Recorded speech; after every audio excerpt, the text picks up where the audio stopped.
లలితాదేవి వెళ్లాల్సిందే అని పట్టుబట్టడంతో అందరూ లేస్తారు. ఆమె వెనకే కార్ తీయడానికి బ్రహ్మానందం వెళ్లాడు. యూ ఇడియట్, నువ్వెందుకు నన్ను ఢీ కొట్టాలనుకుంటున్నావు అని అన్నాడు రేవంత్.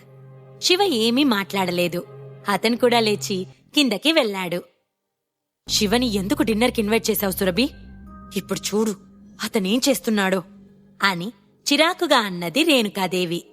మాడిపోయిన మొహాలతోటి ఆ రెస్టారెంట్ నుంచి బయటకి వచ్చారు రేణుకాదేవి, శ్రవణ్లు.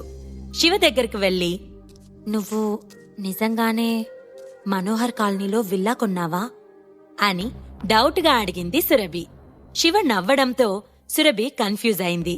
ఫ్యామిలీ అంతా కూడా కారులో స్టార్ట్ అయ్యారు. 20 మినిట్స్ తర్వాత అందరూ మనోహర్ కాలనీలో ఉన్నారు. ఎటు చూసినా చాలా పెద్ద పెద్ద విల్లాస్ ఉన్నాయి. విల్లాస్ చుట్టూ గార్డెన్స్, స్విమ్మింగ్ పూల్స్ చాలా అందంగా ఉన్నాయి. శివ తన కార్కి ఆనుకుని స్మోక్ చేస్తున్నాడు. లలిత మాట్లాడుతూ, అన్నయ్య, వదినా, రండి మా ఇల్లు చూద్దురుగాని. అసలు మా ఇంటి గురించి చెప్పటానికి ఒక రోజంతా సరిపోదు, అంత బావుంటుంది. మా పాతిల్లు చాలా కాలం నాటిది. అది ఓన్లీ 3 lakhs కి మాత్రమే సేల్ అయింది.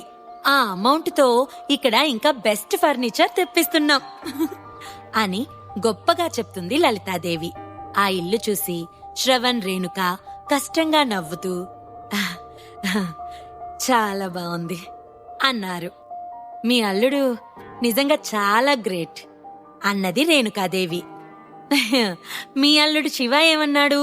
మాది లో కాస్ట్ ఇల్లనే కదా వెటకారంగా అన్నది లలితాదేవి. అది వదిలే లలిత, మీరతని గురించి పట్టించుకోకండి అని అన్నాడు శ్రవణ్. రేవంత్ శివ వైపు తిరిగి, శివ, ఇంతకీ నువ్వు కొన్న ఇల్లెక్కడా? వెళ్దాం పదా అని వెటకారంగా అన్నాడు. ఇక వదిలే రేవంత్. చూడు సురభి, నీ హస్బెండ్ ని నువ్వు మార్చుకోవాలి. ఇలాంటి అబద్ధాలు చెప్తూ గొప్పలు చెప్పుకుంటూ ఉంటే లైఫ్లో దేనికి పనికిరాడు అని అన్నది లలితాదేవి. ఇంతలో ఆ ఏరియాకి ఒక పెద్ద కార్ వచ్చింది. ఆ కార్ నుంచి నందన్ కుమార్ దిగాడు. అతనిని చూడగానే రేవంత్ చేయి ఊపాడు.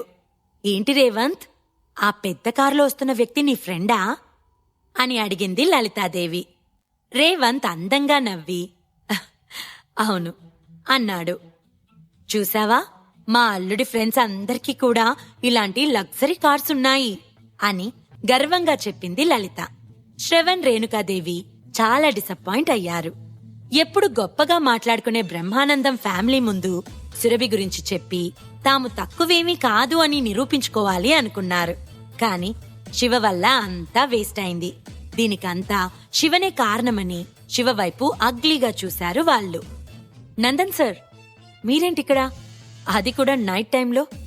మీరు మనోహర్ కాలనీలో పెట్రోలింగ్ ఏమైనా చేస్తున్నారా అని చిరునవ్వుతో అన్నాడు రేవంత్. హే, హూ ఆర్ యూ అని సీరియస్ గా అన్నాడు నందన్ కుమార్. సార్, మీరు నన్ను గుర్తుపట్టలేదా? నేను రేవంత్. మన కంపెనీ మెయిన్ బ్రాంచ్ లో జరిగిన కాన్ఫరెన్స్ లో మీరు నన్ను అప్రిషియేట్ చేశారు. నేను ఉప్పల్ బ్రాంచ్ మేనేజర్ని అని అన్నాడు రేవంత్. ఏంటి, ఉప్పల్ బ్రాంచ్ మేనేజర్వా అని మొహం చిట్లించి గుర్తు తెచ్చుకోవడానికి ప్రయత్నిస్తూ, ఓహో రేవంత్, నువ్వా? నువ్వేంటిక్కడా అని చిరునవ్వు నవ్వాడు నందన్. నేను తీసుకున్న కొత్తిల్లు చూడటానికి మా ఫ్యామిలీతో వచ్చాను సార్, మీరు కూడా రండి అన్నాడు రేవంత్. రేవంత్ మాటలు ఏమాత్రం పట్టించుకోకుండా శివ దగ్గరికి నడిచాడు నందన్ కుమార్. రా సంయుక్త, నేను మా జనరల్ మేనేజర్ని ఇంట్రడ్యూస్ చేస్తాను అని సంయుక్తని పిలిచాడు రేవంత్. సంయుక్త హుందాగా ముందుకు నడిచింది. సార్, తినే నా వుడ్ బి సంయుక్త. సంయుక్త, ఈయన నందన్ కుమార్, మనోహర్ రియల్ ఎస్టేట్ కి జనరల్ మేనేజర్, చాలా పెద్ద బిలినియర్ కూడా అని గొప్పగా చెప్పాడు రేవంత్. నమస్తే సార్, నేను మీ గురించి చాలా విన్నాను. మిమ్మల్ని రోజు ఇక్కడ మీట్ అవ్వడం నాకు చాలా హ్యాపీగా ఉంది అని అతనికి షేక్ హ్యాండ్ ఇయ్యటానికి తన చేయి ముందుకు చాపింది సంయుక్త. నందన్ కుమార్ సంయుక్త మాటల్ని, ఆమె షేక్ హ్యాండ్ ని ఏమాత్రం పట్టించుకోలేదు. సంయుక్త వెంటనే తన చేతిని వెనకకు తీసుకుంది. శివ, నీకు మా సార్ తెలుసని అన్నావు, నువ్వు విల్లా కొంటుంటే నందన్ సారే నీకు ఫార్మాలిటీస్ ఫినిష్ చేశారని చెప్పావు అని శివ వైపు చూసి అన్నాడు రేవంత్. ఆ వెంటనే నందన్ వైపుకి తిరిగి, సార్, ఇతనికి మీరు బాగా తెలుసు, మీరు తనకి హెల్ప్ చేశారని గొప్పలు చెప్తున్నాడు అని శివని ఇరికించే ప్రయత్నం చేశాడు రేవంత్. నందన్ ఫేస్ చాలా కోపంగా మారింది. శివని ఎలా పలకరించాలో అర్థం కాలేదు. నిజానికి కార్ దిగుతూనే శివకి సెల్యూట్ చేయాలని, శివతో ఫ్రెండ్షిప్ చేయాలని అనుకున్నాడు. కాని మధ్యలో ఈ రేవంత్ మాట్లాడుతూ అంతా డిస్టర్బ్ చేశాడు. ఏంటి శివ, ఏం మాట్లాడడం లేదు? ఇప్పటికైనా మా సార్కి క్షమాపణ చెప్పు అన్నాడు రేవంత్. షటప్ యువర్ మౌత్ అని అరిచాడు నందన్. దెబ్బకి తన నోరు మూసుకున్నాడు రేవంత్. ఏమనుకుంటున్నావు? ఎవరిని తిడుతున్నావు నువ్వు అన్నాడు నందన్. నందన్ మాటలకి రేవంత్ కన్ఫ్యూజ్ అయ్యాడు.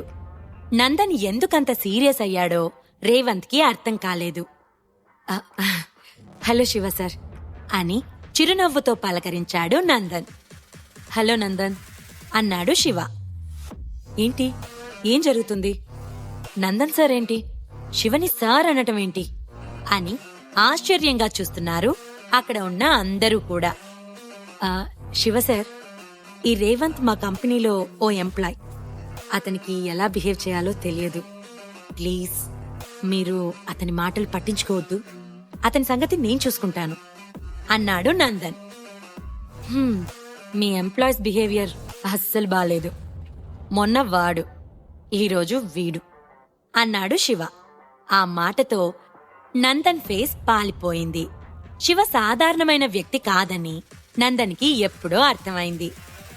నందన్ కోటీశ్వరుడు అయినప్పటికీ శివకి ఎదురు వెళ్లే ధైర్యం అతనికి లేదు.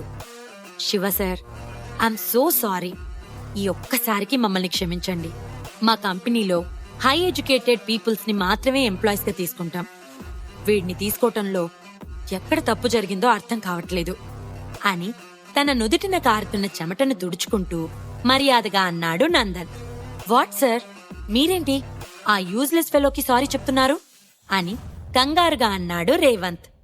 షటప్ రేవంత్, నువ్వు కంపెనీ రెప్యుటేషన్ చెడగొట్టావు. నిజంగా నీకు కస్టమర్స్ తో ఎలా బిహేవ్ చేయాలో తెలియదు. నిన్నిప్పుడే సస్పెండ్ చేస్తున్నాను. నువ్విక ఆఫీస్కి రావాల్సిన అవసరం లేదు. నేనిప్పుడే నా పిఏకి కాల్ చేసి నిన్ను కంపెనీ ఎంప్లాయీస్ లిస్టు నుంచి తీసేయమని చెప్తాను అని కోపంగా అన్నాడు నందన్. అదేంటి సార్, నేనేం తప్పు చేశాను అన్నాడు రేవంత్. నందన్ రేవంత్ వైపు కోపంగా చూస్తూ, నేనేం తప్పు చేశానని అడుగుతున్నావా? నువ్వు ఆల్రెడీ ఆఫీస్ నుంచి సస్పెండ్ అయ్యావు. కంపెనీ నీకు ఆడి కార్ ఇచ్చింది. అలానే మనోహర్ కాలనీలో బిల్డింగ్ కూడా ఇచ్చింది. ఇవన్నీ వెనక్కి తీసుకుంటున్నాం. గివ్ మీ ద కీస్ అన్నాడు నందన్. కారు, ఇంటి తాళాలు ఇవ్వమనగానే రేవంత్ మొహం మాడిపోయింది. ఇప్పటికిప్పుడే నందన్ సార్ నా పైన ఎందుకు అంత కోపం చూపిస్తున్నారు? ఏ రీజన్ లేకుండా ఇంత మంచి ఉద్యోగాన్ని ఎలా తీసేస్తారు? ఇదంతా ఆ శివ వల్లనే. ఆ పనికి మాలిన వెదవకి అంత శక్తుందా? నందన్ సార్ ఎందుకు వాడికి భయపడుతున్నాడు అని అనుకున్నాడు రేవంత్. సార్, ఏం చేస్తున్నారు అని మరోమారు అడిగాడు రేవంత్. ఏంటి, నన్నే క్వశ్చన్ చేస్తున్నావా? నువ్వొక చిన్న బ్రాంచ్ కి ఎంప్లాయీవి. ఎదురు ప్రశ్నించకుండా కార్ కీస్ ఇచ్చి ఇక్కడి నుంచి వెళ్ళిపో అన్నాడు నందన్. రేవంత్ మొహం సిగ్గుతో వాలిపోయింది. తన దగ్గరున్న కీస్ నందన్ కి ఇచ్చాడు. లలిత, ఆ కారు, ఆ ఇల్లు మీ అల్లుడిది కాదంట అని నవ్వింది రేణుకాదేవి. లలిత ఫ్యామిలీ మొహాలు అవమానంతో ఎర్రగా మారిపోయాయి. శివ సార్, ఈ ఇష్యూ యాక్సిడెంటల్ గా జరిగింది. మరొకసారి మా కంపెనీ నుంచి ఇలాంటి ప్రాబ్లం మీకు రాదు అని రెస్పెక్ట్ గా అన్నాడు నందన్. ఇట్స్ ఓకే అన్నాడు Shiva. Thank God, Shiva sir cool అయ్యాడు అని అనుకున్నాడు నందన్. ఓకే నందన్, మనం నెక్స్ట్ విల్లా ప్లాన్ చేసినప్పుడు కలుద్దాం అని నందన్ కి షేక్ హ్యాండ్ ఇచ్చాడు Shiva. Okay sir, thank you అని షేక్ హ్యాండ్ ఇచ్చి తన కారులో వెళ్లిపోయాడు నందన్. సురభి, ఇక వెళ్దామా అన్నాడు శివ. ఎక్కడికి అన్నది సురభి. అఫ్కోర్స్ మన కొత్తింటికి అన్నాడు శివ. శివ, సురభి, రేణుకాదేవి, శ్రవణ్ నలుగురు కలిసి శివ కొన్న కొత్త విల్లాలోకి వెళ్లారు. వీళ్ళలా వెళ్తూ ఉన్నప్పుడు లలిత ఫ్యామిలీ తలలు దించుకున్నారు. రేణుకాదేవి పెద్దగా నవ్వుతూ నేను నవ్వి నవ్వి చచ్చిపోయేలా ఉన్నాను. అక్కడ లలిత ఫ్యామిలీని చూస్తుంటే నాకు నవ్వు ఆగటం లేదు అన్నది. శ్రవణ్ ఫేస్ కూడా నార్మల్ గా హ్యాపీగానే ఉంది. అల్లుడు కారు కొన్నాడు, ఇప్పుడు ఇల్లు కొన్నాడు. ఇక ముందు ముందు ఫ్యామిలీని చాలా బాగా చూసుకుంటాడు అని అనుకున్నాడు శ్రవణ్. మామ్, డాడ్, ఈరోజు మీరింత హ్యాపీగా ఉన్నారంటే దానికి కారణం శివ. ఇంకెప్పుడు కూడా శివని బయట వాళ్ళ ముందు తక్కువ చేసి మాట్లాడొద్దు అని సీరియస్ గా అన్నది సురభి. అవును శివ, నీకు నందన్ ఎలా తెలుసు అన్నది రేణుకాదేవి. నేను ఇల్లు కొన్నప్పుడు నాకతను పరిచయం అయ్యాడు అన్నాడు శివ. అతనితో నీకు మంచి ఫ్రెండ్షిప్ ఉన్నట్లుంది. నీకు చాలా రెస్పెక్ట్ ఇచ్చాడు. నీ గురించి రేవంత్ ని అప్పటికప్పుడు జాబ్లోంచి తీసేశాడు. మీ ఇద్దరి మధ్య ఏంటి సంబంధం అన్నది రేణుకాదేవి. మేబీ వాళ్ళ కంపెనీ రూల్స్ లో కస్టమర్స్ ని ఇబ్బంది పెడితే జాబ్లోంచి తీసేయాలని ఉందేమో అన్నాడు శివ. నేను నిన్ను నమ్మను శివ, ఇంకా ఏదో ఉంది.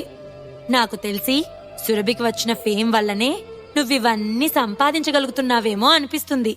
ఏదైతే ఏమి, ఓ కొత్తిల్లు మనదైంది. ఆ పాతింట్లో ఇబ్బందులు పడలేక చచ్చిపోతున్నాం. ఇల్లు చాలా బావుంది అని ఇల్లంతా తిరిగి చూసింది రేణుకాదేవి. శివ దగ్గర అన్ని డబ్బులెక్కడివి? కారు, ఇల్లు ఎలా కొన్నాడు అని ఆలోచిస్తోంది సురభి.